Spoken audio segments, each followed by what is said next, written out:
телеграмчик в другой экран вынесу.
Welcome everybody.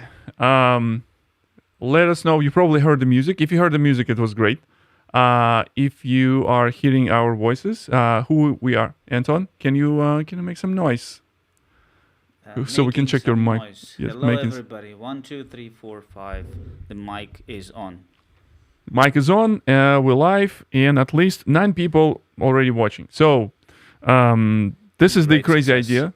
Yeah, huge success. At least 3 people. I would consider this huge success. So what I was in the very beginning, I was thinking that in life of every developer advocate, there is a moment where you cannot live code in front of people, and when you live coding in front of people, and when you cannot code without live coding in front of people. So that's why, we decide to. Let's bring some people. Let's do some crazy idea. Let's make this preparation for our upcoming workshop that me and Anton are doing. Where is it? Let me bring this in the screen. When we're doing this in Amsterdam, later this year, and we decided. So let's do this public. We'll gather some ideas and maybe even make this not only epic but also legendary. So there's a few tickets. Apparently, its workshop was sold out before, but they found a bigger venue now, so they opened to sell a bit more tickets. And this is a workshop where we're going to be talking about our favorite things, right? So it's a Kotlin. This is the Anton would be responsible for this. This is Ktor. It's the framework that we're going to be using to write our web services. There is a Kafka. I will be responsible for Kafka, and Kwong and managing microservices. Also, I will be responsible for this. But that's not that's not the point. The point is, it's going to be fun. It's going to be cool. And let's see. All right. So Seva is here. Seva in the house. So we should expect a very great stream with our friends here. Okay. Now, so what are we gonna be doing, Anton? I shared this idea, and he was like, "Yeah, let's do this." But what exactly we're gonna be doing? Yeah, you proposed that we are building some web app and connect it to Kafka and somehow stream the events through the pipes and then collect something on the other side, and I don't know, implement some business logic in between, whatever. So idea for the workshop. Let me bring this one more time. So the idea for the workshop is to demonstrate different patterns and different approaches when the people building stuff with Kafka. So when you're building microservice with the traditional request response, it's fairly easy and fairly straightforward, right? So you need to understand Usually you will be rely on something like REST or maybe GraphQL or maybe something like WebSockets if you need to have a server-side push and things like that. And when the thing comes with Kafka, it usually people have opinions, maybe. Yeah, we can say the opinions about this and how the things need to be integrated. So I picked up some of the things during my time, during my tenure, during the my time with Confluent when I was like a full blown Kafka evangelist, and how what kind of mistakes people are making, and make this workshop is more or less opinionated in terms of how things should be used in microservices world. And one of the things that we were talking when we were telling people about Kafka and telling people about all these things is that the way how people need to perceive Kafka and how the microservices needs to be collaborated and rather collaborated than coordinated through Kafka is rather different than they would imagine if they would use something like ESBs, right? Because ESB provides you some of the ways how you can configure these messages and how they will be would be routed and things like that. We're not going to be doing this anything with Kafka. So what we were thinking, and we actually did this once. We did this like 2 years ago, right? 2 years ago, we did a workshop where we showed to how to write a simple ride-sharing app and using Kafka as a coordinator between two web services. One web service was for users, for like riders, and another microservice was for drivers. So, and we showed how we can synchronize two web views. So we essentially use the Kafka as a backend. Like it's kind of like a long way how the requests need to traverse, but it illustrated the idea. And during the time, that workshop recording actually on the YouTube channel. So youtube.com/Kotlin. If you haven't subscribed, you should. Oh yeah. So next time I will bring some of the overlays so we can subscribe to some of our YouTube channels. But as a matter of fact, like right now we're doing the YouTube and Twitch, because I never done Twitch, but some people usually tell me, hey, we're doing technical stuff, you're streaming technical stuff, you also should do this Twitch. So if you're watching us on Twitch, just write something in the comments, but you don't have to if you... By the way, let us know where people coming from, like what's the locations, so we would know. Yes, and the time-wise, so this is going to be... We're going to try to do this every week because we have almost months and a half to prepare to this workshop, so you will see some progress. Then also we want to get some of the feedback from the people, maybe some of the ideas that we have between me and Anton, and we can have some bright sparks from the community. That would be a really cool thing. Plus, during the workshop, it's going to be like 5-6 hours. We only can talk about certain things that is related to this particular workshop, but we also want to have a record in history, right? And when the people want to have some particular question, maybe we discuss this in details while we're preparing, so we can put them in a time code and share this YouTube record, so the people would know that what is going on and how we did this.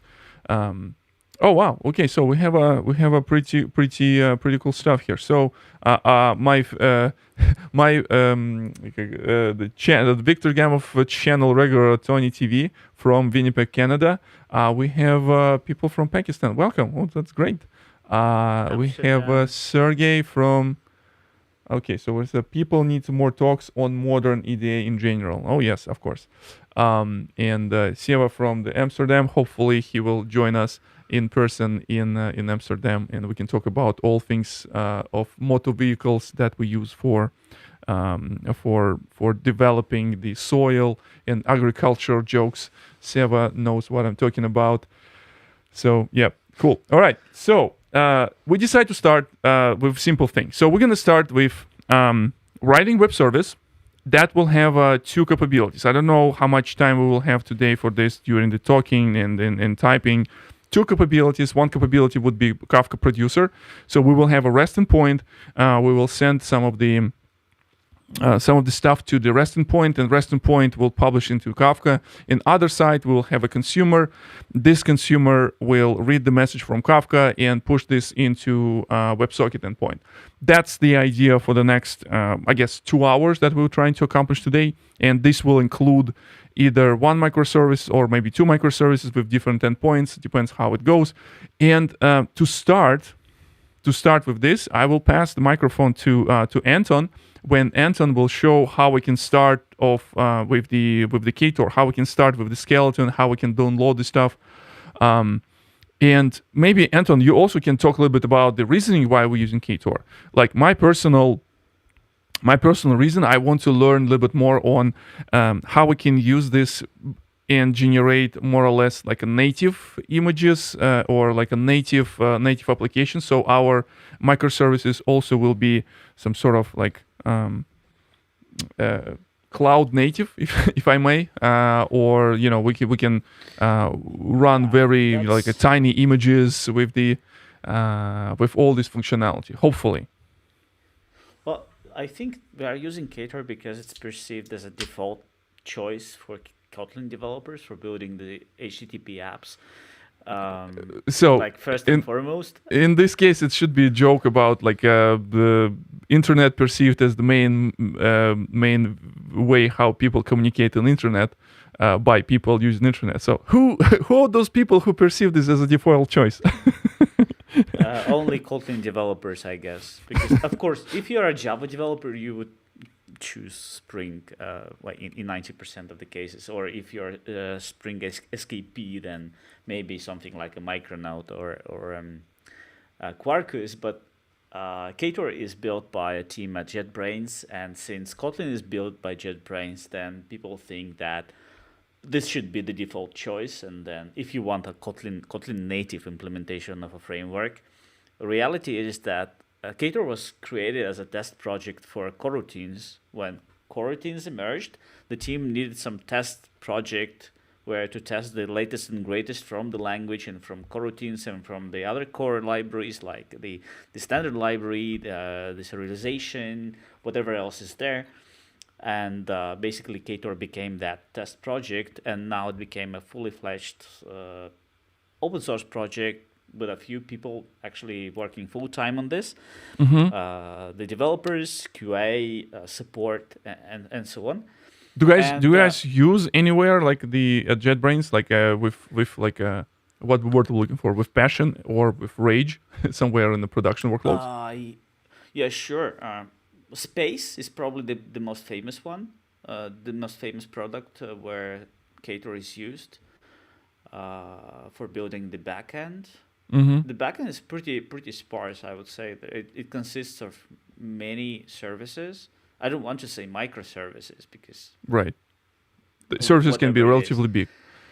I will answer to this question, like how about Spring with Kotlin? So essentially, there's a plenty of talks about this, and this particular talk coming from the person who, I would say, I have a professional deformation. I'm a huge Spring Boot fan, and a lot of things that we were doing like a couple of years ago when we were preparing first version of this workshop were inspired by some of the things, how the things were done in Spring, which is a good idea in terms of like how the things would be configured with Kafka. So we'll see how it goes. I have opinions. Anton has. I actually like Spring very much. And Spring provides a lot of extensions with Kotlin, so it is great. I mean, like it's great from the classical point of view, like as the MVC framework. There is the Webflux, and there's tons of extensions for Kotlin developers that are just built into Spring. Yeah, and so we just want to try the Ktor, and again, it's been a while since we touched this in the past, and I'm looking forward to learn some of the patterns that we can recommend. Again, I have experience with all these microservices and all this kind of like frameworks in the past, so I want to translate this knowledge to framework yeah. Okay, so let's go. Talking about cloud native, we actually have options. we can build the app with Ktor as normal on top of JVM with JVM libraries and so on. But you can actually compile Ktor application into a native binary, package it into a Docker, and distribute like a smaller Docker image. Yeah. So That's that's the one also of the an option. things that I personally want to explore. So the workshop itself, like when the people will be building stuff, but I also want to build and deploy a demo application, like in the real cloud. It probably will be Kubernetes, maybe some managed Kafka service. I have a few conversation about this, and show the people like a little bit how to take the workshop stuff into production environment. So it's more like a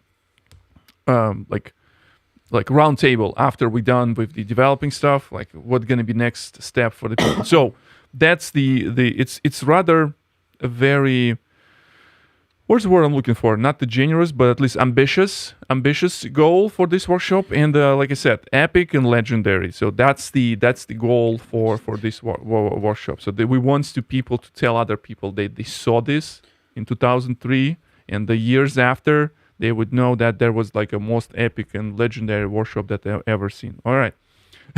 But let's start small then. Let's start small. Baby steps. Baby steps, right? Yeah. So let's create a new project and call it something. How do we call it, Victor?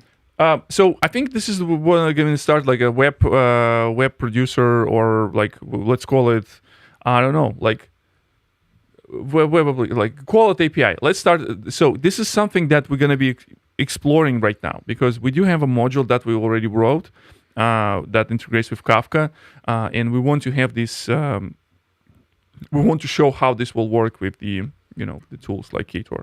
Web API. Yeah, so it's called like web API or just API, or just whatever. I don't know, demo. Yeah, I do have a bunch of domains that I own. So like I do have with the like Kong Builders probably is one of my favorite recent one. So it starts with builders.kong, but yeah, I was wondering if there's a kind of like a builders.ktor or whatever. No, there isn't. Yeah. We can stick with this one. Yeah. So there is like an option which version we use for Ktor, which engine. We're gonna stick with Netty.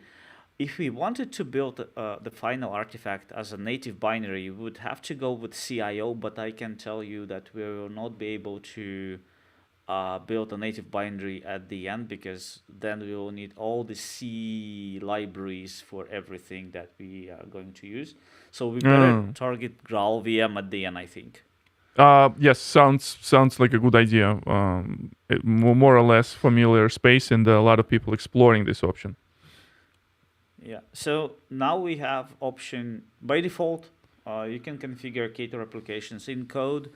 Previously, we've been using Hakan for external configuration file, and since 2.0 they added YAML files. I haven't tried that. Let's talk to HOCON. Yeah, I kind of like, it came from Scala, and I always have opinions about Scala, but I really like it started as a kind type safe config framework, right? It was great. I like the simplicity. It has like literally zero dependency. It's just one jar, and it supports property files, supports this proprietary Hocon. How you pronounce this Hocon? Write down in the comments how you pronounce this HOCON Hocon file. And property files Hocon, this like a JSON-like thing. And I don't know why you need more. Like, we're not gonna use YAML. Like in the show, we're not animals, right? No YAML. No YAML. Okay, then on the next step, we're gonna pick the plugins. They call them plugins or extensions for extension modules for Ktor. For WebSockets, we're probably gonna need something like content negotiation for serializing messages from objects to some format and back. Content. Yeah, can we do something like just to translate JSON, like a request, and translate this into JSON, Sure. or like a JSON request translate into whatever data object that we're gonna be using, like whatever. Sure. We have options for that because Ktor provides 3 integration modules for this. Let's Either do Jackson. Yes, it's more or less the is standard. familiar. It's familiar, right? Yeah. That's familiar. Okay. So, downloading internet. Gradle. I Yep. think it's gonna be slower than usual because we are streaming, but it depends on my internet right now. So 4G. Oh, really? So you're not. Yeah. Yeah. Well, it's pretty fast at this time of the day, so it should be okay. I think. Yeah. So It's done. while Anton is downloading internet, so let me switch back quickly. So that's why we have 2 speakers in the show, so we can switch back and forth. One of the things that I want to consider is to use this thing called Cloudevents. So Cloudevents, it is kind of like a vendor agnostic specification, and we can actually, I like if we will have some opinions about this, and Anton can speak about his experience, and I can speak about my experience, and people in the chat can also talk about their experiences. But essentially, Cloudevents is kind of like a vendor agnostic specification of defining events. It's going to be event-driven microservice. Like every time when we're hitting API, it's going to be event. It's going to be event in Kafka. It would be event in Kafka that would be consumed. Previously, we were also opinionated, very opinionated, because I wanted to people explore a world of binary encodings. So in the past, I was huge proponent. I'm still a huge proponent of the things like schema and schema registry that can have what we call it, like an Avro, which is a serialization format that is quite popular in data world. Next, we have for APIs that more kind of like a web-friendly API is the gRPC, because gRPC runs on top of HTTP2, which is also L7 protocol. And also there is a very kind of human readable, right? So we picked up the JSON schema, but it also was binary. So essentially, it used schema, JSON schema as a schema, but it still uses like a low-level binary serialization. And I was thinking about this, rely on something that more or less standard. And Anton this morning came up with this good analogy, and he keeps saying, "Hey, I don't get this." Anton, do you wanna talk a little bit about? I still don't get this. I tried watching a few videos about Cloudevents, what it is, because I actually haven't heard of them before. And when I was watching the presentation by some evangelist from Google, it actually reminded me of SOAP. And this thing that we used like 20 years ago. You absolutely spot on, I would say, when we were talking about all this new specification that comes into this cloud event world. Then you have, you've been in the industry for a while, you have this deja vu, probably.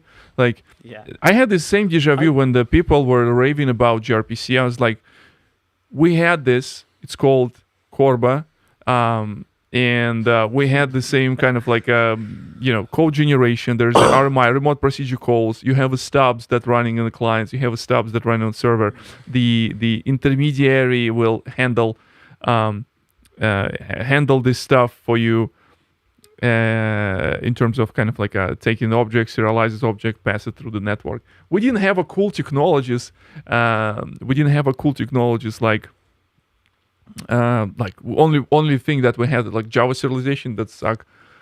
And now Anton is right, because this is what the SOAP does. You have a XML schema that defines some common metadata for objects, and the same thing we have with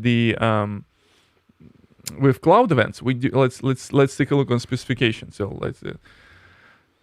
It should be something like, where's the documentation or whatnot? And again, this I is can explain. I can mhm, explain why I think of it as soap, or why do I perceive it as soap. Like there is an envelope, and and this envelope contains the message that you are going to deserialize, and that message can be in any format that the sender decided it to be. So at least in soap, it was all XML. You yeah. knew how to parse it, but you still needed a schema, right, to actually make sense of it and deserialize it into the objects. You needed to know the schema, and it's the same here. You have an envelope. There is a few attributes that are kind of standard, and then you have this body that you somehow need to deserialize, and you have to know how to deserialize it. It's not standard.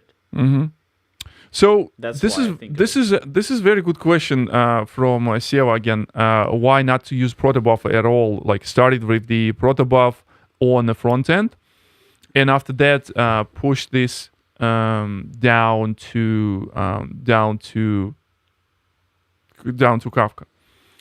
So short answer is I like this idea if we would limit ourselves only with APIs. So if we build a service that will be exposed only gRPC and the clients would be only gRPC clients, so in this case, it will be much easier because we don't need to do double transformation of this because we receive the bytes. We already received this in our code. We receive this as a Java object, and after that, we'll just push this Java object to Kafka. Things will change if we need to do something with front end. So the front end is notoriously like we want to, when we're trying to do like gRPC client on in the JavaScript in the UI. I think this is where we're gonna be like having like more problems than. And again, the idea of this workshop is to teach like kind of different approaches. And plus simplicity of the tooling is also probably will be important. So in this case, like if we're gonna switching to gRPC, I totally get this. I'm personally I'm not buying argument about it's a human readable. So let's use JSON. So I'm not buying this anymore because yes, gRPC is also human readable. There's a ton of tools. I'm just like spinning things. So ton of tools that can read and write gRPC. There's a tons of clients. There's like a gRPC curl. There's Insomnia that supports gRPC. So it's not a problem. However, we're gonna be starting getting like a lot of like problems when we starting putting front end. But by the end of the day, we also want to have some fancy front end. Again, the mapping application. It was our idea. So I hope this makes sense. So need to know how to deserialize Avro. Yeah. So in this case, we're going into the world of third-party dependencies. The cool thing about Cloudevents, and hear me out. cool thing about Cloudevents and why I think it will be suitable for us. So it has two options. It has an option of the structured format that essentially gives you like JSON representation. That's why it also like reminds Anton with the SOAP. And another, it also supports binary format. I love binary formats. And as long as we have a tooling for binary formats, we will be able to see, and we will explore. Again, I want to explore this. If this would, by the end of the day, will not going to work for us, we will ditch this. It would be good to learn this earlier than learn this later. So yeah, we're gonna do consider this as a POC. How's your downloads, Anton? It's downloaded, indexed, ready to go. Okay. Oh, we probably want to have a code with me session. Do we want to demonstrate that? Probably people haven't seen it how it works in IntelliJ. Why not? Oh yeah. So I'm gonna start a session, and I'm going to give Viktor full access to my ID without starting a call. And when I'm starting the session, it actually generates a link and copies it into my clipboard, so I can go and send it to Viktor in the other window. So I'm gonna send it into a messenger. So Victor can now join me in my ID from his machine, and I'm going to see a pop-up, I think, So in a moment. let's see if I will be able to do that.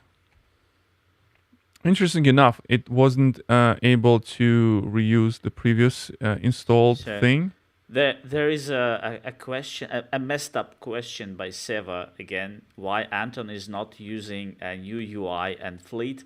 Why is it messed up? Because it's two different things. There is a new UI in IntelliJ, and there is Fleet, completely different ID by JetBrains. So Yeah. I do like the old UI. Victor likes the new UI. Yeah, I use a new UI, and we both not so much on the fence against the fleet yet. Right. I'm missing a lot of things that the fleet doesn't provide. So if you can see here, like if we're switching back and forth between like me and Anton, for example, here, you see, Yeah, this is I can see Victor. I can see Victor. I can see his icon here. I can and actually I'm start over here. So following him. if I'm going here and typing something, so say.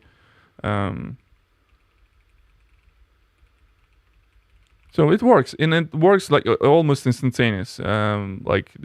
All things considered, Anton on 4G, we're doing live stream. My computer is just like Victor sending is the in 4K stream. East Coast, and I'm in Baltics, so it's 1,000 miles away from me. No, it is pretty impressive. It works. It just works just great. Yeah, and okay. Anton, walk us through the thing. What we have. So Okay. we started with the Ktor. We started with the Ktor wizard inside IntelliJ, but you also can do Right. this in the web, right? So you can do. Yeah, there is a start.ktor.io, and it generates the same codes, the same project. You can just download it as zip Yeah. archive and get it into your ID. So not all let's- ideas let- from Spring were bad, right? So the having Sure. the generator website Sure. is also great. I think actually spring.io is getting better. I mean, it released. I checked today, and now it's even more it's even smarter, generating Kotlin projects with Gradle and distinguishing which one do you want to generate, either Gradle configuration with Groovy or with Kotlin for the Kotlin project, because previously if you generated Kotlin project, it only generated Kotlin Gradle build script. Now it also generates Groovy for you as well if you want to. One thing I want to quickly add here. So the Sergey mentioning is that Async API generator supports generation of event schema, same way as the Open API supports generation of REST endpoints. I think we're not gonna do this today, but I promise you for the next week we're gonna explore this because I wanted to explore this. World of generators in where's the comment? Where did it go? Yeah. The world of generators is in a state that I personally don't like, meaning that they all suck. And I wanted to explore these generators and see if it's usable at all. So stay tuned for a session that's going to happen the next week. We probably will, move this around in terms of time. But usually, again, the time will be around, 3 p.m. Eastern, maybe 2 p.m. Eastern, and 8 p.m. Or 10 p.m. 10 p.m. in Talent, right? Yep. Or So- like 8 p.m. CAT. CAT, okay. CAT. Whatever it means. I'm America. I don't know anything about this. I know only 2 time zones. It's like a California plus 3 hours in the. All right. Anyway, sorry about that. Going back into Anton's screen. Okay. Yeah. Okay. So what this generator created for us is a sample application that starts the main engine. I'm gonna explain in a moment what it means, and a few classes with the sample code. Whenever I was choosing an extension, I actually kept a checkbox in the project wizard to generate the sample code for each of the plugins that I add into the project. So we have this main function, right? That's the entry point for our application. Just to conveniently start the application from the ID, you need this main function. But in fact, it delegates the call to the engine, the Netty engine, the integration provided by Ktor for Netty. And that's the sign for you that it's going to be using the external configuration file. Let's check the configuration file. By default, it's the application.conf that it finds in the class path. And there is a very simple stanza, like the single one, basically, Ktor, and you have two main blocks. There isn't anything else by default. If you want to extend it, you can, but you have to parse it separately yourself. So the deployment part feature is the port. Very strange syntax, but it is what it is. I mean, you can override this port 8080 by the environment variable if you wish. And then there is the application block, which lists modules. And the module in Ktor is just a function. It can be any function. Normally, it's an extension function to the application class, which comes from Ktor, and with that you can have access to all the internals of the Ktor engine when it's running, including the environment variables, configuration properties, parameters, logging, whatever else. So is it fair to say it's kind of like you can put as many modules and they will have their own life cycle within the context of one application, right? Yeah, we can add more in here. So like this, basically, and yeah, implement many of them. Of course, they will be with a different name because you're probably gonna register things that might clash. You know, if you have the same module registered twice, I'm not sure what is going to happen. I have to check. I think it depends. It depends on the functionality. Are they kind of reusing something? I don't know, like the ports. They are reusing. They are reusing. They are running on the same port. They are running within the same engine, but the logic that you kind of implement, all the endpoints. Let's say in one function you want to, or in one module you want to implement WebSockets. In the other one, you want to implement the RESTful API. In the third one, you're not gonna implement anything that talks to the outside world, but probably you're gonna start some background jobs in there. Whatever. Yeah. So just a quick question to chat. If they hear Anton voice is breaking up, if they don't hear it, probably it's something on my side. But I'm here like a... Let's see. Let's see if what the people are saying. That's 4G. This is the curse of 4G. It's no. Your fast, video is fine. It's not, okay. Yeah, your video is fine. I just hear maybe it's the microphone is cracking a little bit, something like this. But it's totally fine. Okay, let's go back. We have a few functions here that were generated by the... Oh, no, we actually have this first function that is referred from the configuration file, and they suppress the warning that is going to be raised when we don't have this annotation, because the IDE thinks that this function is unused, but I don't like this annotation, so I just prefer the warning. And then there is sample code that was generated, and it resides in the plugins package right now. We just import whatever we have in the plugins, and those individual functions refer to those plugins. So let's check that. Configure routing, hello world. We can actually just inline this. like this. Remove this like for good. Routing, we don't need that, and we have it right here. So Mm-hmm.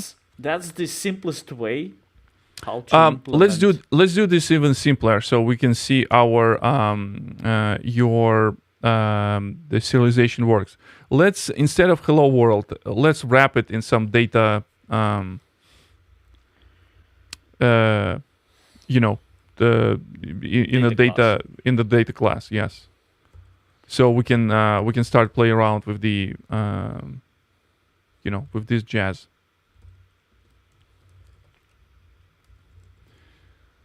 like this, file text. Yeah, so like write your own event wrapper, to put your like your own metadata envelope like Like event. this.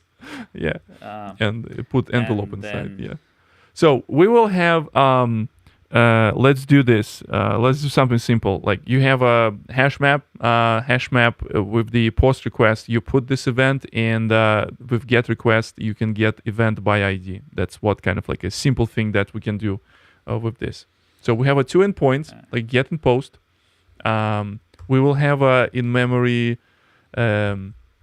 storage, and I like how the IntelliJ also highlights the endpoint that you will be able to let's do it like this. Event, yeah.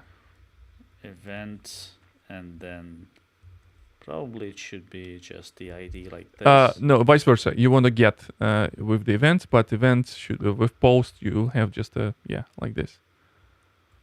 Good. No, the event with the root, but event with ID should return. What? You mean like the individual? No. Wait a second. We do have a code with me. Let me mess around. So that's super cool. I love this. And too much, too fast. Okay, so we're gonna do this. This is gonna be our and we're gonna do ideally what we will do next time. I will make some promises that probably will not gonna happen. So we're gonna write a open API spec, and say Generate. Return all. Add. Yep. Return all events. We'll have return event by ID. I love this thing. It's pretty cool. Post and event. So that's kind of like a events. No, we're not gonna use plural because we're gonna. No. Okay. Our purists of the API spec will start talking. Okay. I don't know what you mean by hard time. I'm not that exciting to have a hard time. So, serialization. So there is a sample code generated by the project wizard, so we can reuse it. Why not? And in Ktor, how different is that from Spring? In Spring you just throw something into class path, and it works, right? Starts. Yeah. The application behaves different way. In Ktor, you throw something in class path, but then you have to opt in for using it. And this opt-in signal, or like how you call it, agreement, is this. You have to call the install function with the module name. That's actually an object, so it's not really a string. So, and then inside the block you have an option for configuring this module, and in this case, serialization is part of the content negotiation in Ktor. So we have to enable the content negotiation module and say that we are going to use Jackson for serialization and deserialization. Obviously, there are some more options that we can probably use, like date format, how it should be structured, and should it be pretty printed or anything like that. But we just keep it simple and say that we are using Jackson for JSON serialization and deserialization. Okay, let's check what else we have here. We can probably respond, and then we probably can just get rid of this configuration part for good.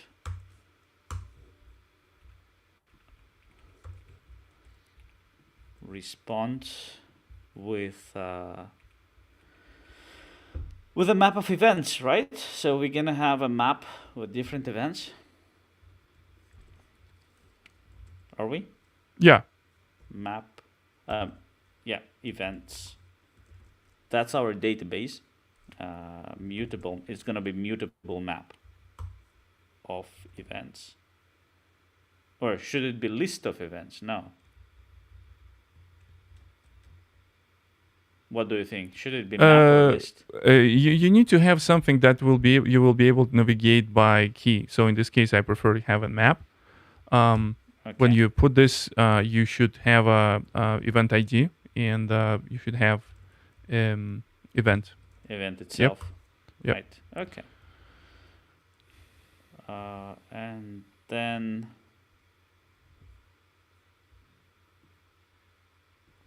we're just gonna return events from here. That's it.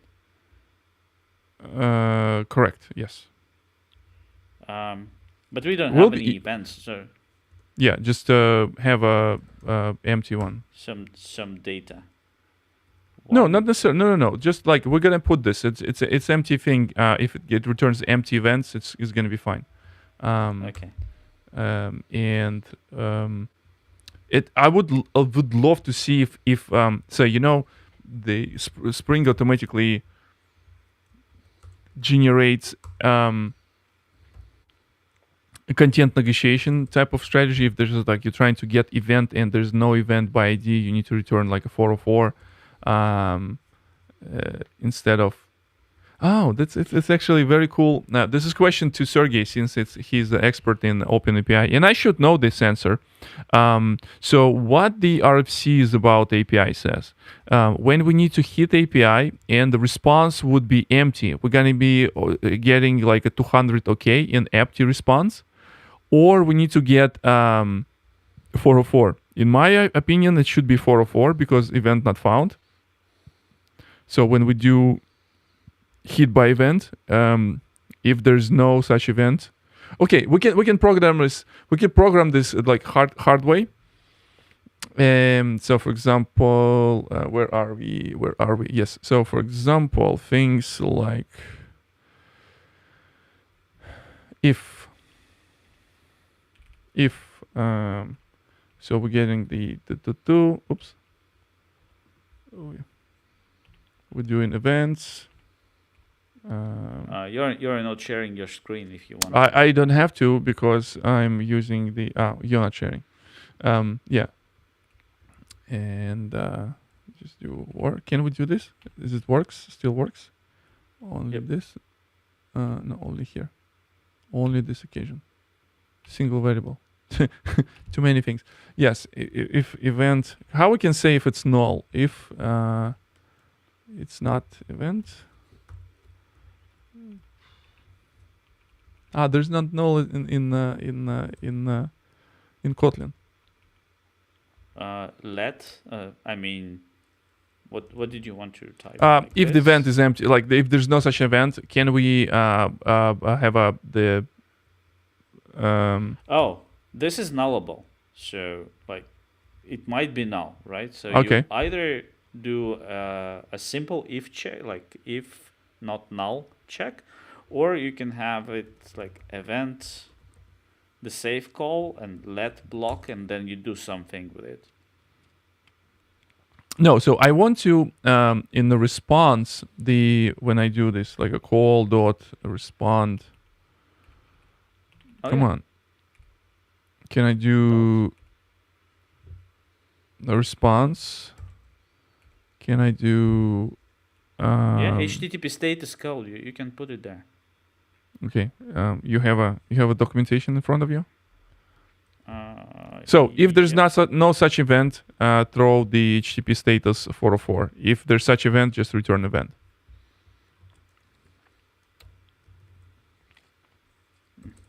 Responses, sending responses. Yeah, respond. Wait, where was it? Yep, response status. Is it builder? Within the get block? No. Yeah, so like you get the get. Now you have a parameter, and now if event is not null, if event null, just return like 404 and empty event. Yeah, we can do that. Yeah, if event. So you can do, yeah, you can do call HTTP.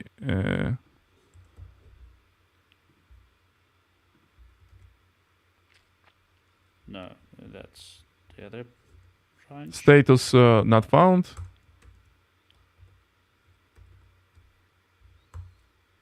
Not found. And you respond with empty event. Can you do that? Like just empty JSON. Oh, you sure? Events. So that's why I'm asking, like, is it like at this point when you set the status, is it already kind of like a done, or it's kind of like a builder? You can add some of the things. You can add the yeah, there is an overload. Overloaded methods. Okay. Yeah. So you can do it like this. And then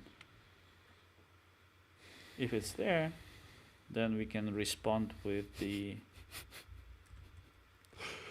So Sia was just suggesting some of the things. I don't know why he wrote 200 instead of 300, because that would be the right answer in this particular case. But like if you're sending the response with OK 200 and put the error field inside, yes, this is how you get murdered by the users of your API.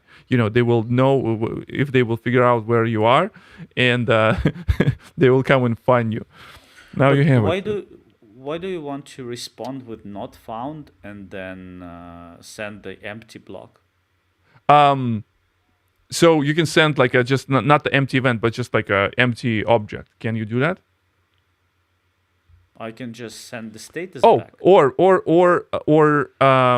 want to return some of the response. Like we still can send body, because I know. I learned from the best. Yeah. So that's why you don't want to miss these streams. We're gonna have a lot of cool jokes. So what I'm trying to say, even though you have a 404, you still can include some additional message. You can include some of the text in like event not found or whatever, not found. You can modify text. So try to send empty response. Okay, send empty response. Okay.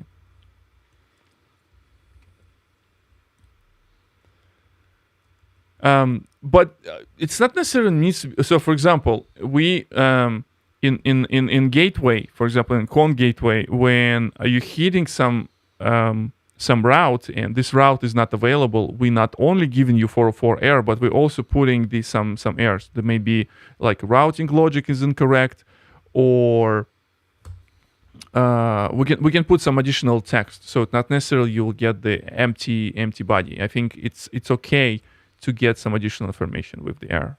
I need to check this for our next session. I'm not sure if the event when you post it, if it's not okay, so serialized correctly. So I think what we can have, that's why you need to have envelope, Sergey. So that's why the having envelope is a good idea, because you will have some additional metadata in the wrapper. So your content negotiation still will be intact. You receive cloud event and you send back cloud event, but inside this you can also marshal all sorts of things. And hopefully the tooling that will be parsing this afterwards will be able to figure out. That's how I perceive this. Okay. Now we're not gonna spend much time today on testing, but that would be a good idea to also put some of the tests around, kind of like a web testing. I have a desire to test this framework called WebTau. But maybe the next stream. So next stream. So let's test this. So how are we gonna, what we're gonna do next? Let's run it. Let's run it. Let's run it. Ooh, and the cool thing is, if I will switch to my screen, I really liking this. I really liking this the code with me thingy.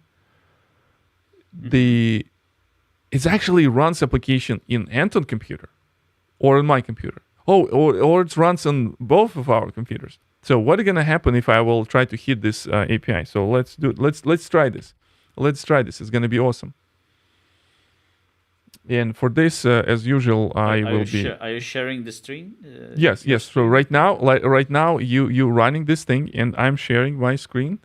Now, if I'm going to, let's create Insomnia, create new request collection called Ktor streams. And we're going to do a new HTTP request. HTTP request is going to be get request. I'm going to HTTP localhost.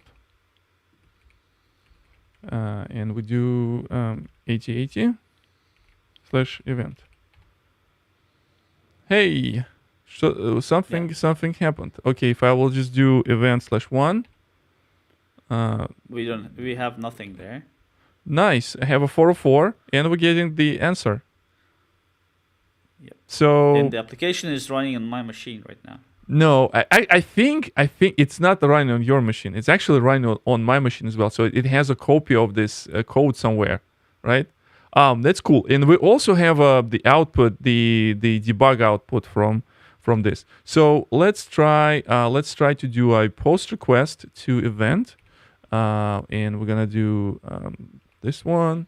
We're gonna do request JSON, and we'll just do event ID number 1, and text like it's alive.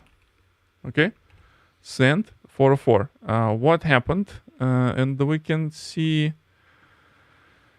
something happened. Why it returns 404? Event. Maybe there should be a slash.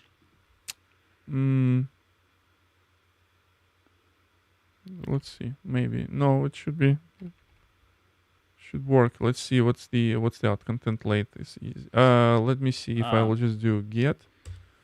Wait, we have to put method not allowed. The call.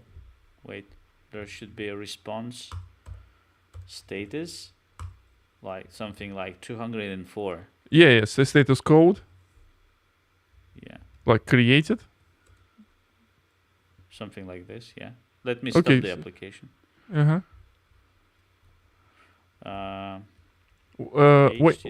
Wait a second. If I will just do get and nobody, and I'll just do event. No, so the app is stopped right now. You killed it. Okay, you killed it. So I restarting it now. It should respond with created.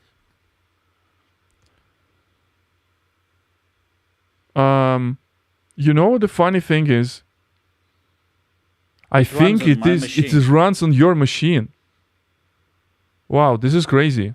This is awesome. This is pretty cool. Okay, method not allowed. What I broke? Event 1. Okay, it works. And now if I'll just do post, and I'll just do event, and I'll just do JSON. So I think we kind of messed up with the with the API. Yeah, I think. Oh no, it works. Okay, and now if I will just do get event. Yep, it works. Okay, so basic thing works, and should be all right. Great success. Yeah, at least have a milestone like the something like we can start working with. So I think the next thing that we want to try to do is to actually instead of like dealing with these guys, let's try to add some Cloudevents stuff. We're gonna need some dependency, I guess. Okay, so I'm since I'm sharing the screen, I will go ahead and do these things. So actually, like we use this with Cloudevents with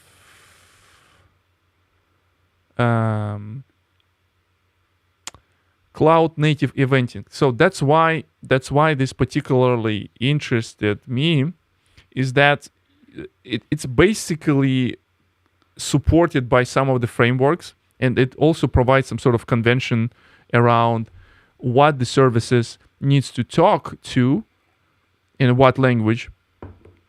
So they will be so you will be able to compose the services. So I showed example where it's actually on this YouTube channel. If you're interested in this type of jazz in my YouTube channel, I use have a video from the conference that I did in Gdańsk, where I was actually talking. I have one microservice that talks through the HTTP, and in HTTP it received cloud event, and it sends cloud event to Kafka topic, and my Kafka applications receiving cloud events, and they were able to do some of the stuff. So that's why I'm kind of like tempted to use it. But anyways, let's use whatever we have. We have our Cloudevents 1.0.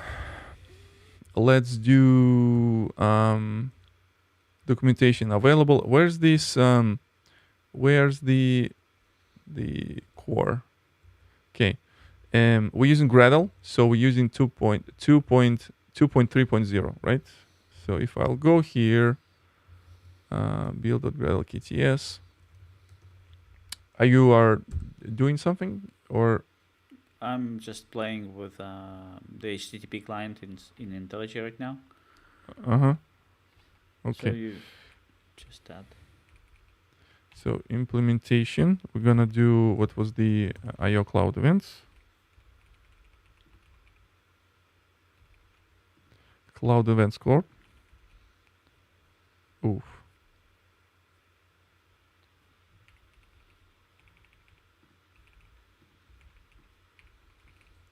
Cloud events core, and we're using 2.3.0.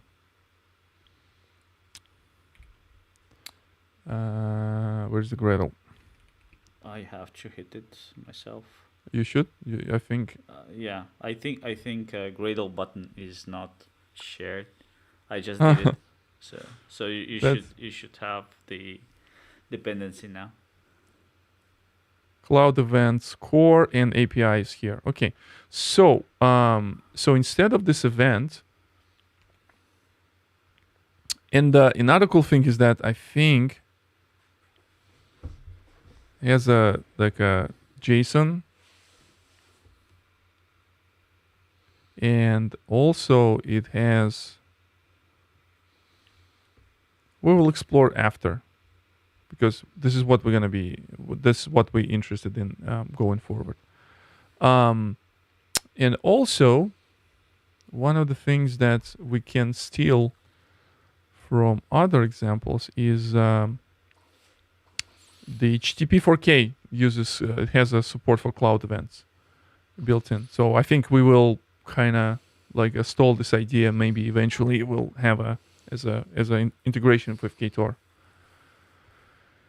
And the cool thing is, props to Anton. Like, whenever you're interested in some like obscure the Kotlin framework, they probably video with the creators of this framework, and Anton or someone from Anton's team is doing the webinar. So check the Kotlin YouTube channel, youtube.com/Kotlin.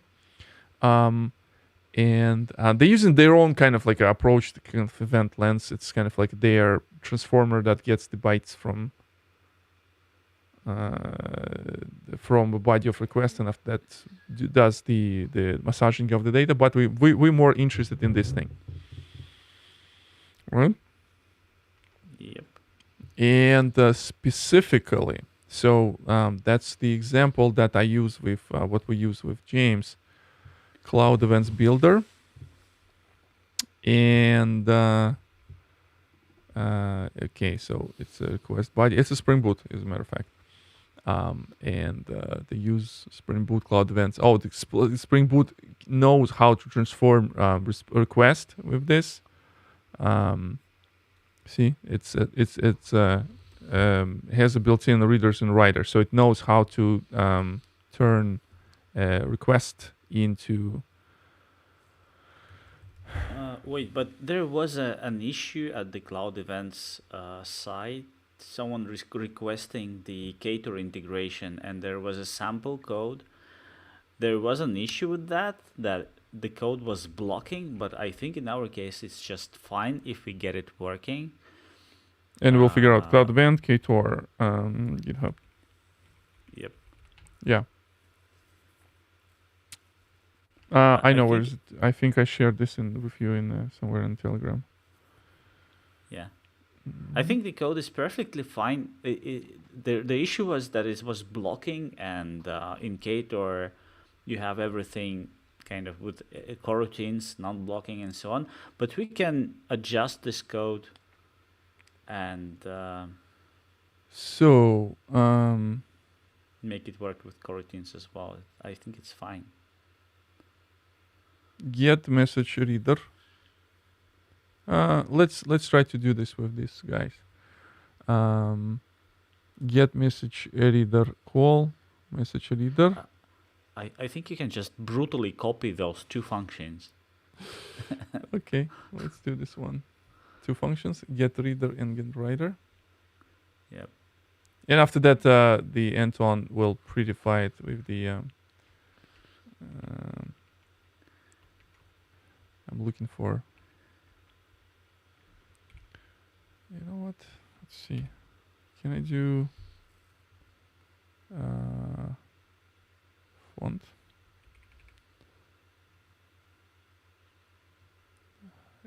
I think it's big enough for people to see, but it's too big for me, so I cannot navigate through this code. Now, where they put this in the front, so it's like even before main function, right? You can put it anywhere. Those are just functions. Just put it in the very end in the same file. Okay. So let's see. HTTP message. Yeah, I think this is HTTP message factory. It's something that comes from Cloudevents HTTP. Yep. Okay, which dependencies did you add? I think I add just a core, but we also need to have something there like is another HTTP one that you need. Jakarta, HTTP basic. Yeah, Cloudevents HTTP basic. So I'll have build a Gradle. And the cool thing is that even though it runs somewhere in Anton's computer, but it still uses my keyboard shortcut. So I think I'm talking about the code with me, and you can refresh the Gradle thing for me.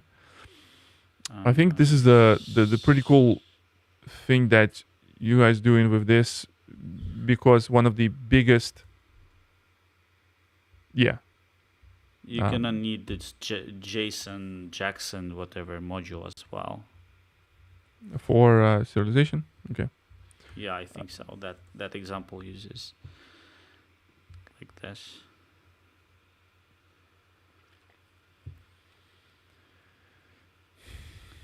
Yeah, I'm not using Code with Me that much, but every time I use it again, there is a time gap between those usages, and every time I see something new happening, like something improved. Okay, we are done. you're gonna need some imports.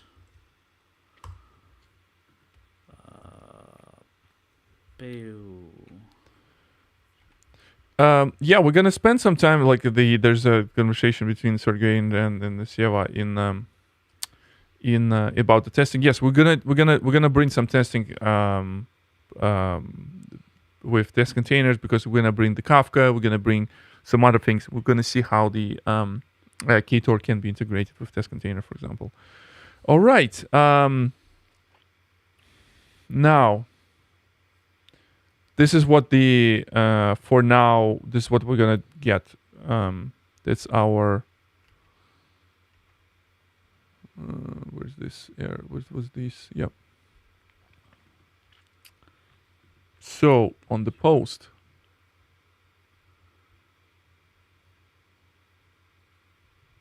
Let's see if we at least we will be able to submit. You need to add it to the post, right? Okay.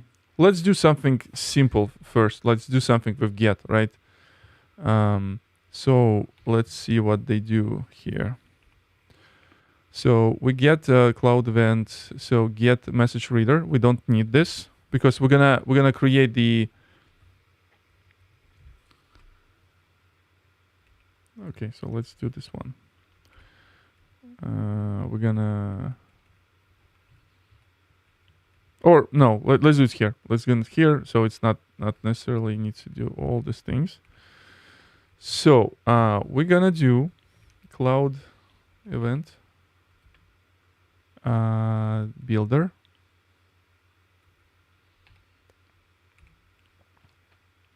Because I want to see, the how to produce this event first, because I don't know what's the JSON format they expect.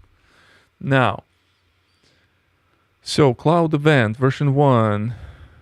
Let's do this one, and we will wrap our message here. So cloud event version 1 UID, is it something that's you have to check the import. I think it's the Java one? UID. Yeah.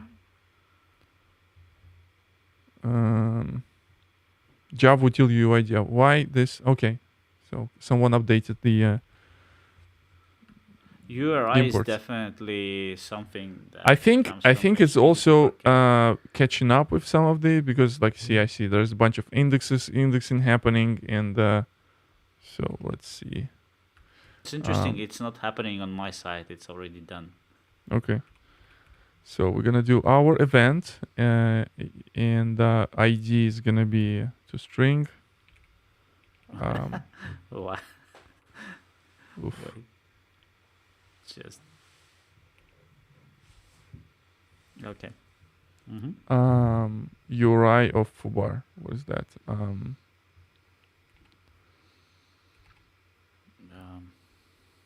No idea. I think it's the specifics by the framework. Yeah. Yes. Okay. Just so put something there. Yeah.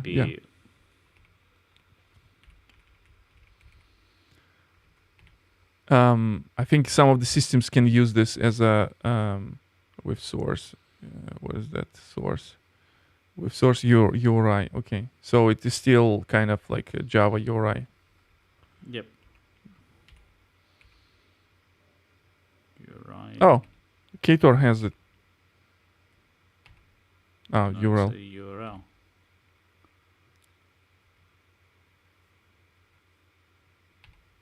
But maybe URL can be converted to URI. I don't know. I haven't tried. And we'll just do. Oops, sorry.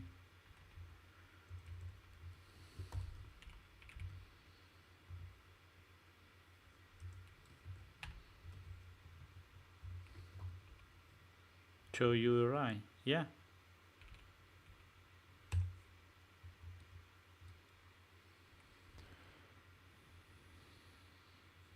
Okay. So with data, how we can we need to have like parameterized type.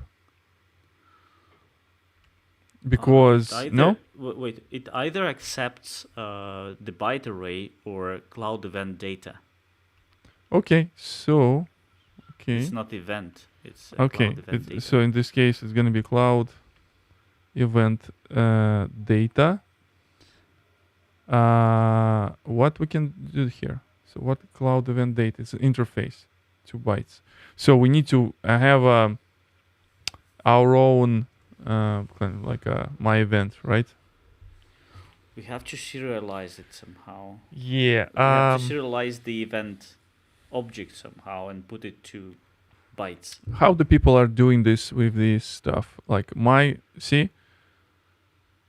cloud event data. How my cloud event data. So it should work, right? Because in this case, define custom event which will be received in the data. So it should work because this is the custom type data class. See?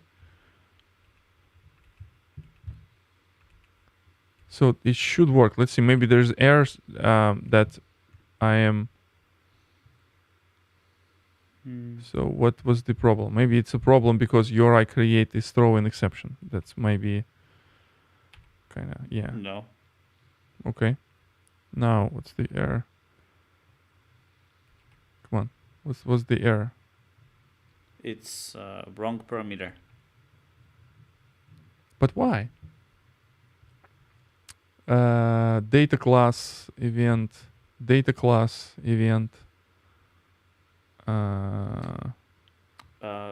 Maybe with data is an extension function. Event formatter get instance.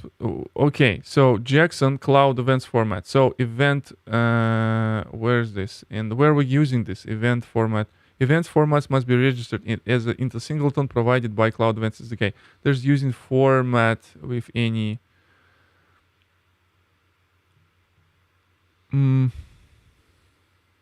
That's the parsing part. But in this case, in this case, you have to take the object, serialize it into bytes.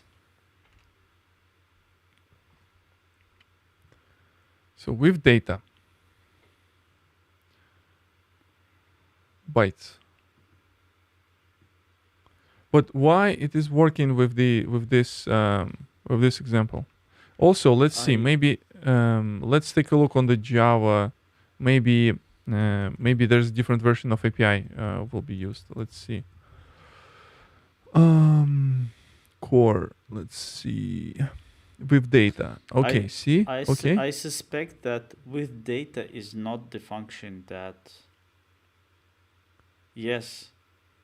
With data is an extension function that comes from HTTP4K. That's nice. That's very nice. So in this case, they have this HTTP with data extension function that understands this is going to be.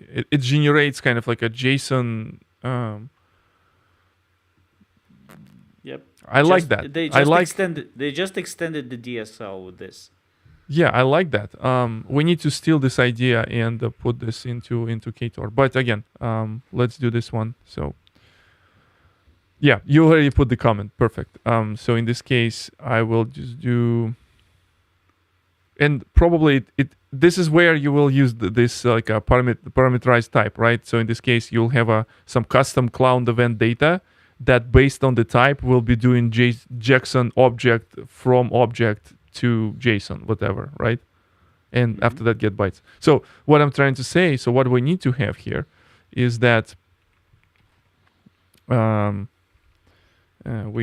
data that parameterized, we already did this in the previous parameterized with type of event and use we can create the function that will receive the type as a parameter. We did this with custom serializers in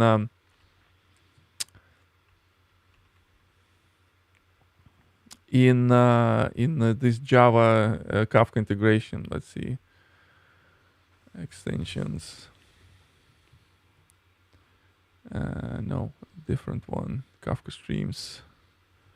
Something like this, with the refined parameters. That's what I was thinking. So in this case, we can get the types, and based on the type, we can generate a serializer, JSON serializer on the fly, based on the type.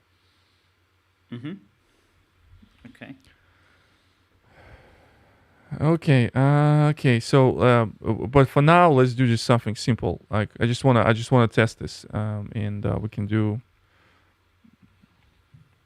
No, you can put a string in there. Yeah, that's what I'm. And that's it. Yes, that's what I'm gonna do with data. We just do test. To bytes. Get bytes. How it was the 2 bytes, I think. Wait, 2 byte array. Here we go. Perfect. Now run this. Wait a second. The application.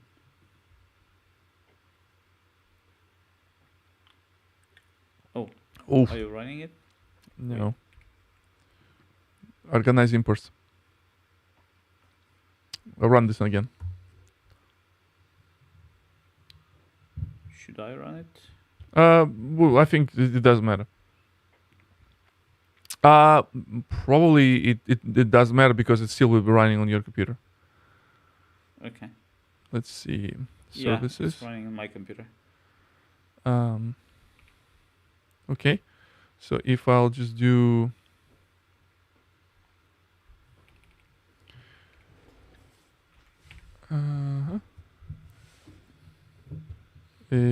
because I'm putting body, no body. So just get event. Are we doing this with? Are we doing this with the ID event / without slash? Okay. Headers.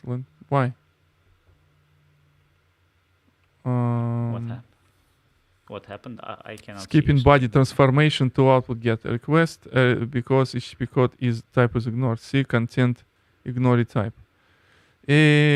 Oh yeah, of course, because we are not responding anything in that endpoint right now. Okay, so in this case, call. No, we're doing get message writer. We do call. Write binary. No, let's do write text. Write structured. So, okay. So we just do. Where's our event? Cloud event. And event format.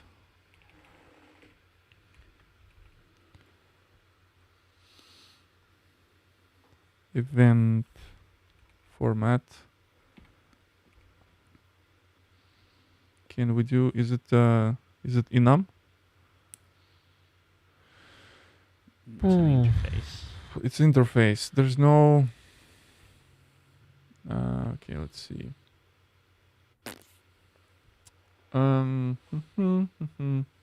Where's the cloud event? Java doc. Okay. Build and 2 bytes. Event formats. Okay. Okay. Event format provider get instance resolve. Okay. So this is where we're gonna do JSON. That's like super. How it's called? Like very much like a Java. The Javesque. Java, exactly, yes. So we're gonna do this event format format first provider. we actually need a factory. Yes, that's what this is. What factory? We got the factory. Now with this you register format or resolve format. What they say? It was resolve format. JSON JSON content type. Okay, resolve format. we just do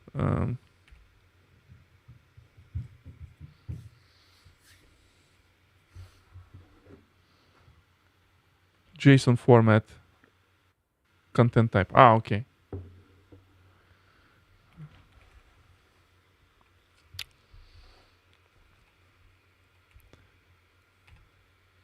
And we will be able to use it. How?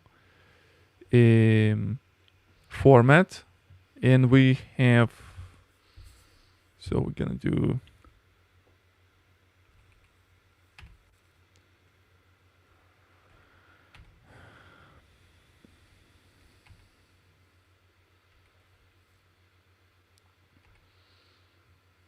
okay. Let's try.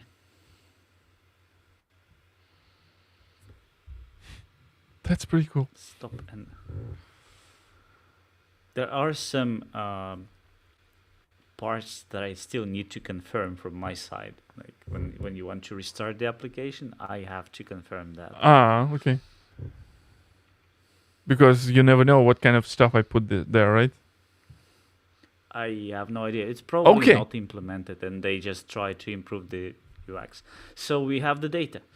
So we have a data. Now we will be able to do even post with this, we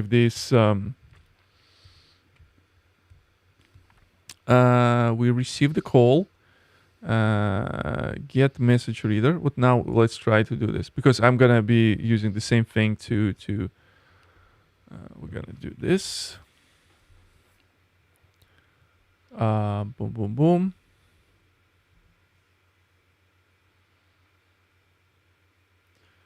So let's do this.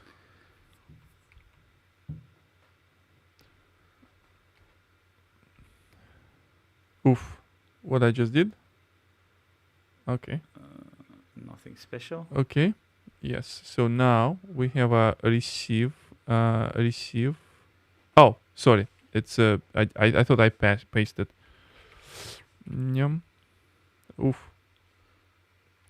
So UI is, it works, and UI a little bit flaky, and I'm not sure if it's like I'm doing something wrong, or this thingy does something wrong, because where's this? I did the copy. Where's the The third position, yeah.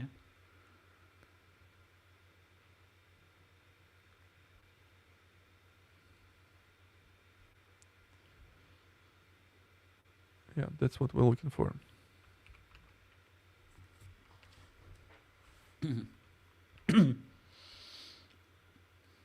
Oh, a different window, sorry.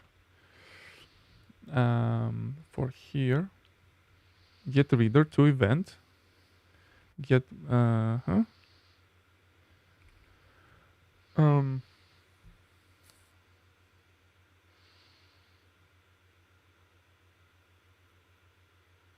yeah, that should be enough.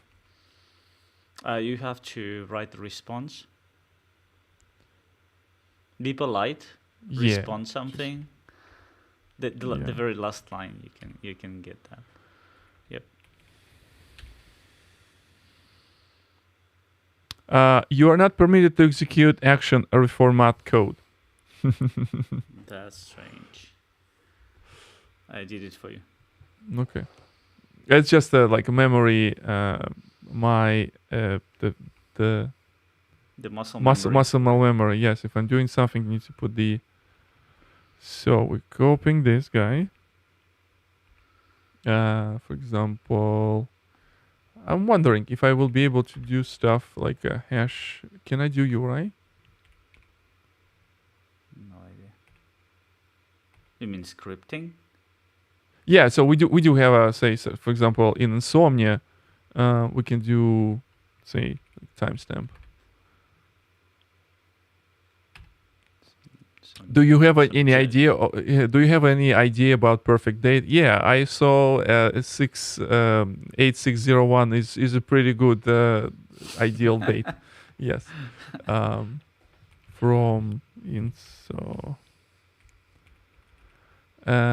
Why it says Error. Why it says ID? Can I just use like ID? Because it needs. Oh, see here's see it even supports this ID generator.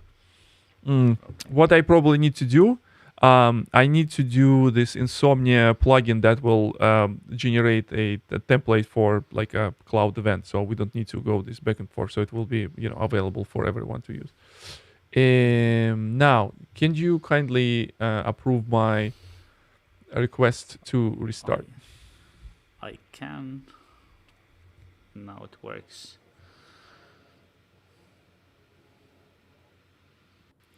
Yeah, so we're gonna I will show you complex the testing as well. With Quonk, with test containers in Quonk, we did the test, and like whole application will be testing through Quonk as well. Yep, absolutely. So let's see if we'll be able to do something. Method not allowed. What is this? Wait, the JSON is not properly formatted, I think. No match is sub3 found. Specification.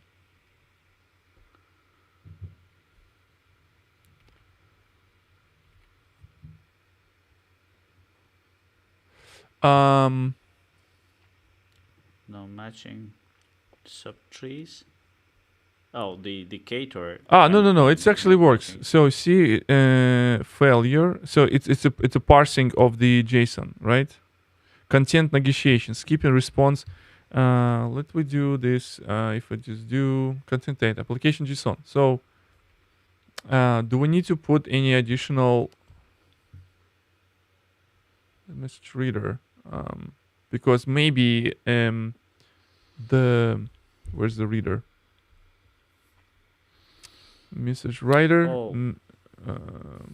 Message reader. Okay. So request headers, flatten each process, accept header value, and receive by channel byte array. So message reader. And message reader, what is this? And the message reader, it's a part of specification. Mm-hmm. It's structured message. Do we need to specify it somewhere that is going to be wait,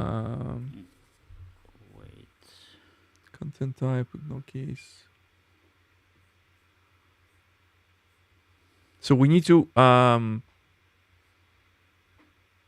event. Do we have any like parameters that we can provide here? Because maybe there's two event like overloaded. Yes, because we need to specify that it is structured in the format to deserialize it. Yep. Oh, no signal from you. Yeah, what happened with my camera? Give me a second. I think it's the Ktor part. We have to plug somehow into the serialization or content negotiation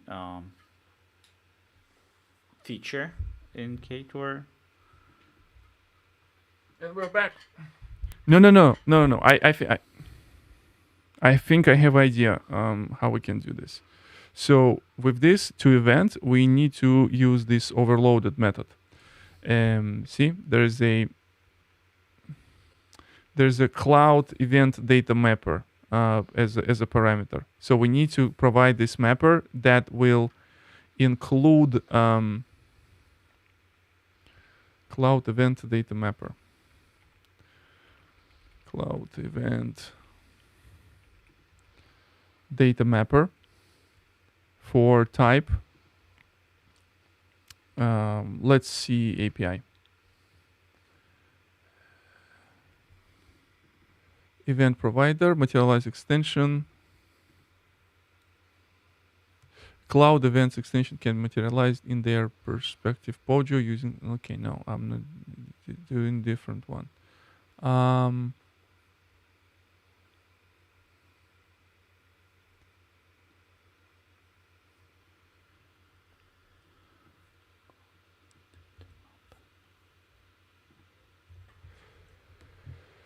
Cloud event Jackson. Okay, event formatter. Yes. Okay. So it is gonna be Podio Cloud Event Mapper from Object Mapper and class. So Jackson Object Mapper can be extract Podio from any cloud event data. There is a class called Cloud Event Utils in Yes, Cloud yes, yes, Events. yes. I see it. I see it. It's on my screen right now. So I can do map data, and it's gonna be method from Cloud Events util. Okay, map data. Wait a second. Map data that receives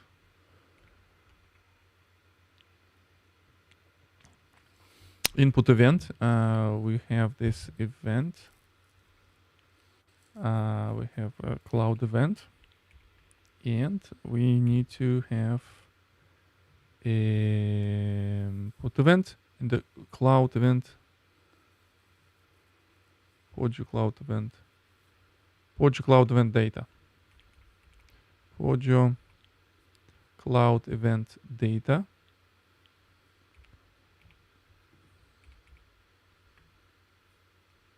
Podio cloud event data from data mapper.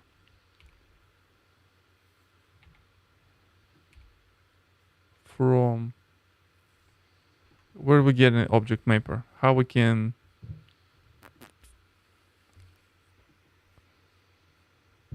No, wait, but if you need the cloud event,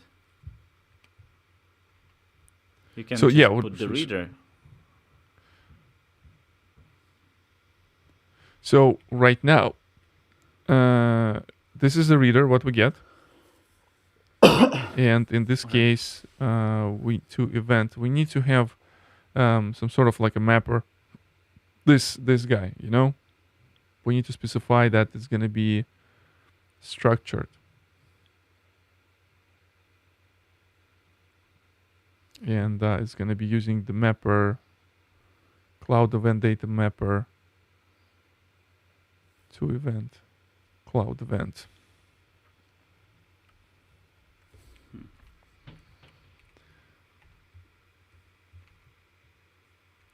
Let me see. Core event formats. This is how we serialize cloud event, deserialize format, deserialize. Okay. We do have this.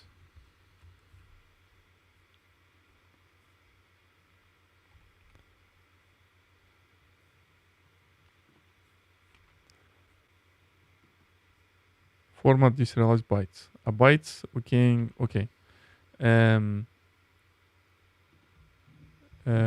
a reader. Can we get the bytes instead of event?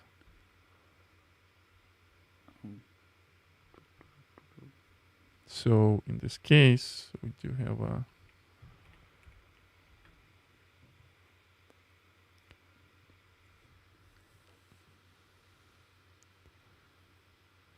should be so this to event method should do the thing.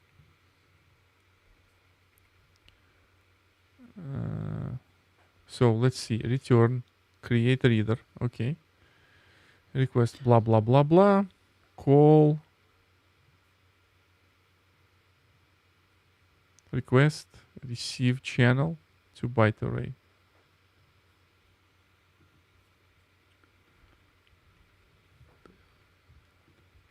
So we do things like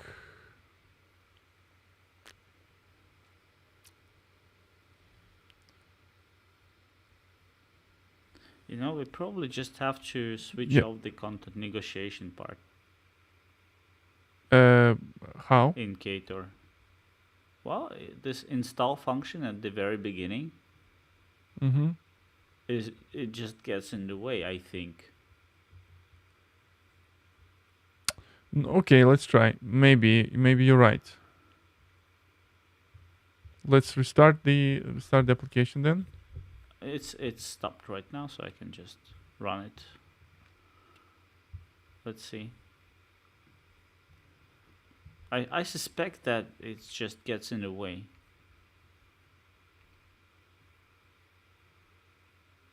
Okay, it's running there and Failure. Event. Did match. Selected did match. For some what reasons, did you try to? my camera is starting to, getting the overheating stuff. Okay. Well, back to old good embedded camera on the laptop. So which request did you run actually?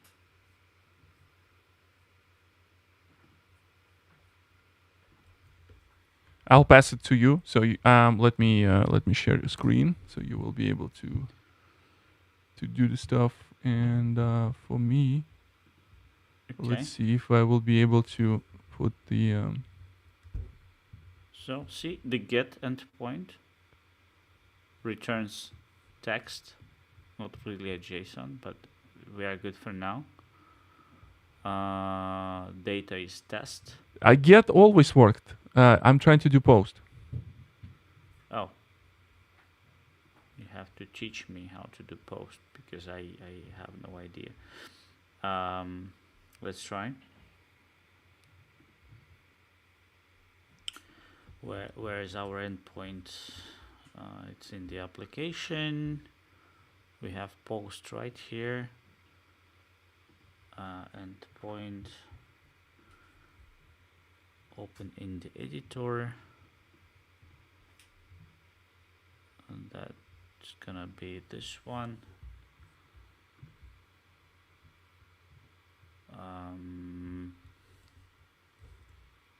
I probably need to copy this text.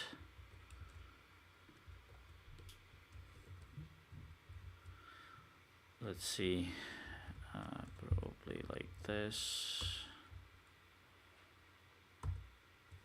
Will it run?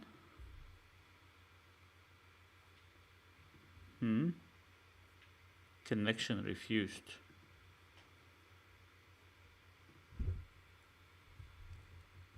Why? Oh, maybe it should be like this. 500 didn't work. Connection refused.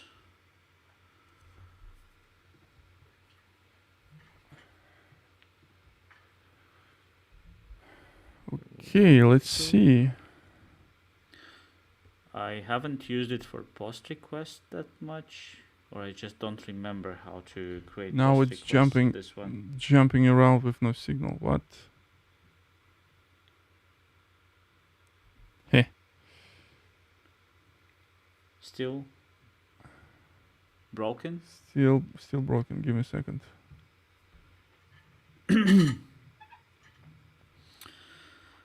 Let's see. What's going on? Why? How did I create the post requests with this one? Why doesn't it work anymore? I used to write a tutorial on this for Kotlin. Let's check. We have it right here under platforms. For the JVM we have a tutorial with Spring, by the way, and there we should have at the very end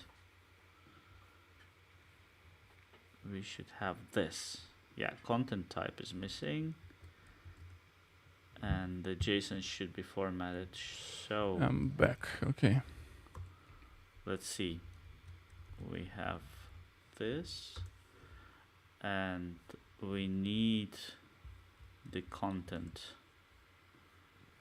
This Fix. now it Fix the. looks good. Now it should work, but it doesn't. Are you sure? Is the application is not running? Wait, it does. The application is running, but something is wrong. Couldn't Could not parse. parse. Unknown encoding. Invalid speaker. Wait, where is that? So it's coming from our code. That's totally fine. I mean, it throws the exception, but why? We don't have the encoding.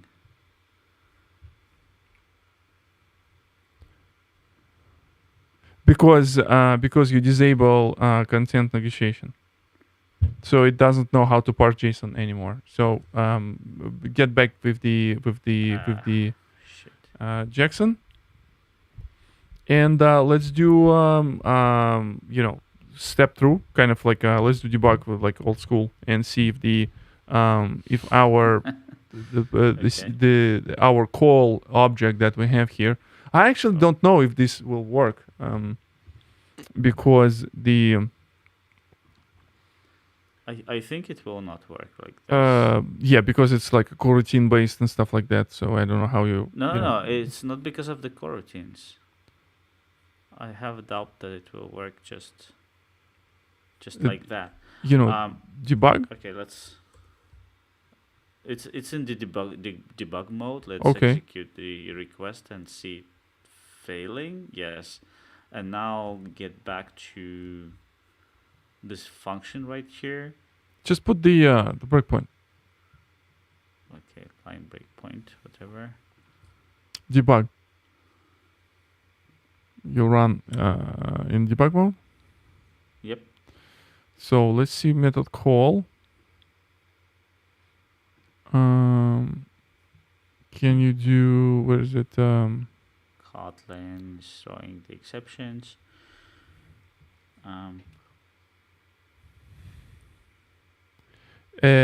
Can you get the raw bytes from this? From the request. So call get dot request dot receive channel dot bytes or whatever. whatever can the you- shortcut. Can you evaluate this method? Wait. Evaluate expression. Okay.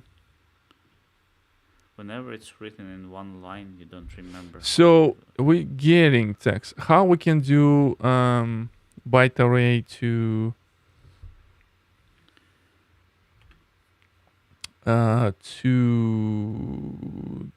string, kind of like a string. exception. okay, to string evaluate.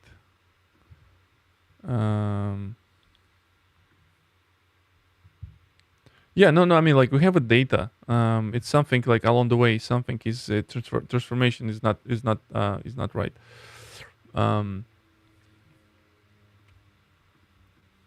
Let's see, call request. What was it there? Like receive channel to byte array. And how we can turn a byte array into string? Just do string from byte array.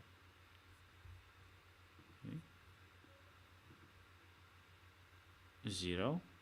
No. It should zero. Yep. Should not be, because when I just do, so for example, let me show you. So right here, I can do evaluate expression. Now it put me here. Okay, you can do this only once because it will like flush it, and after that, Okay, it will not be available. Just submit another request, or like continue to play, and after that, submit another request. Okay. Now you will be using this call.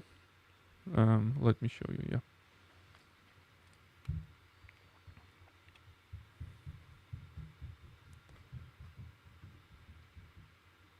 Are you switching to your screen? No. It's your screen right now Oh. in stream. Yep. Okay.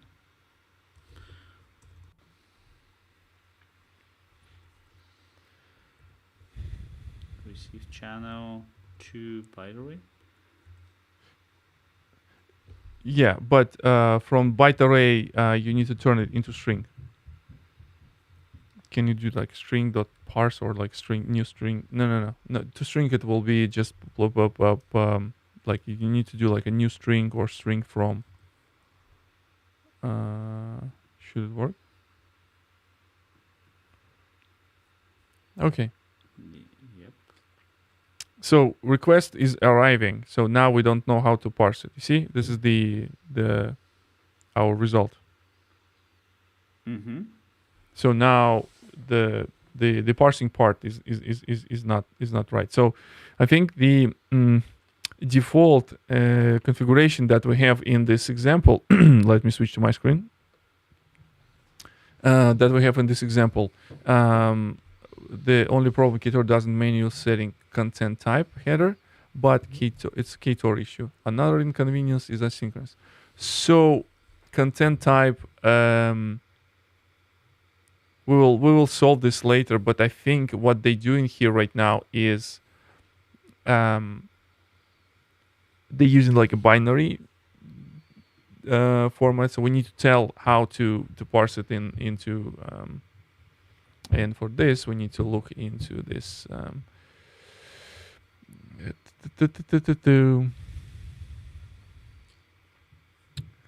Podio Cloud event.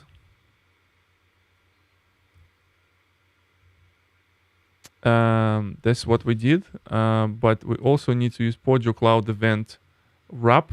This is what we're going to be using for our extension method.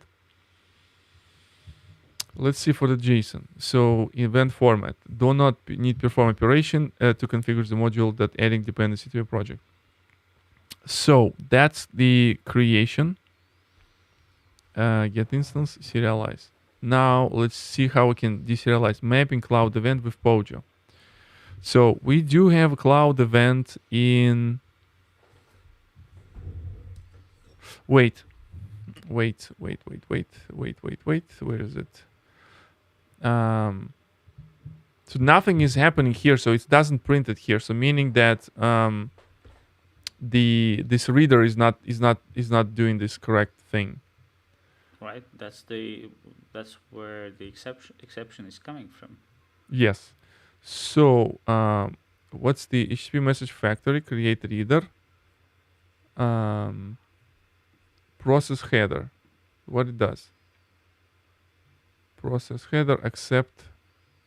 It's a Kotlin thing, I think, right? This is the HTTP message factory. HTTP message factory. This is the cloud events. Let's see. We're going into basic. HTTP basic. Okay, let's see. RESTful VS, Vertex, and Spring. We're going into basic. So for the basic, to send and receive cloud events using message writer and message reader respectively. So I don't think we need to do this. At least let's try to not do this right now. We're gonna do this differently. Wait, so yeah. So what I'm trying to say. So we do the call dot receive request. There's event format provider, which is a singleton. Give me a second. So what we're gonna do? Request receive channel to byte array. So request to receive channel to byte array. So now we have this. And next thing is that we need to take this into Jackson, and we need to deserialize, like formatter, event formatter. Oh wait, it just needs the content type. That's it. Content type I specified. So deserialize, we're doing this this guy, and we have this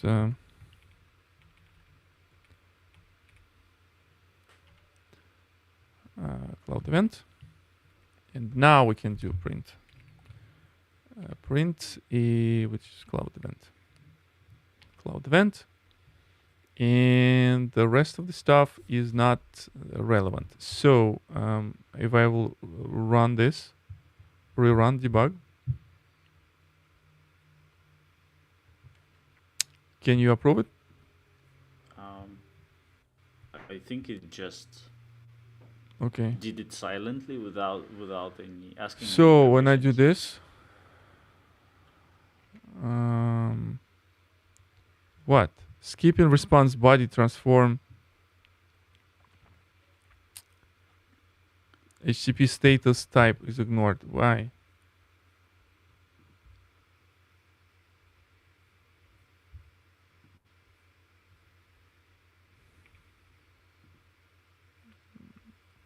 Response code created. So we're good, no? No, it's something different. It's something different. No, it's something different. So let's see what the Wait, yes, it printed the string. If you go and check let's see why it window. says method not allowed.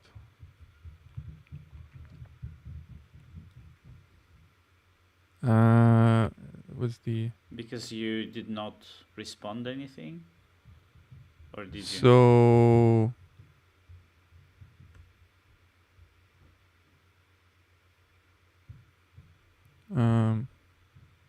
method No, post. if you scroll to, if you scroll to the very bottom, I executed the Okay. Okay, so works. the request for the second time. It works. So what I think we need to wrap up a little bit, but let's do like intermediate thing. So what we did? So we did we spent a little bit more time that we planning to with this. We were able to build a web service. We tested this. It works with Cloudevents. I think what I will do as a homework is I will take a look how other people are doing this. So, for example, I want to see how the Spring people are doing, because there's a Spring integration for Cloudevents, and there is a HTTP4K integration for Cloudevents. I think this is where we can get the inspiration for this integration. And once we get this, maybe I'm thinking maybe we should have some sort of like a builder that allows us to, instead of this builder, where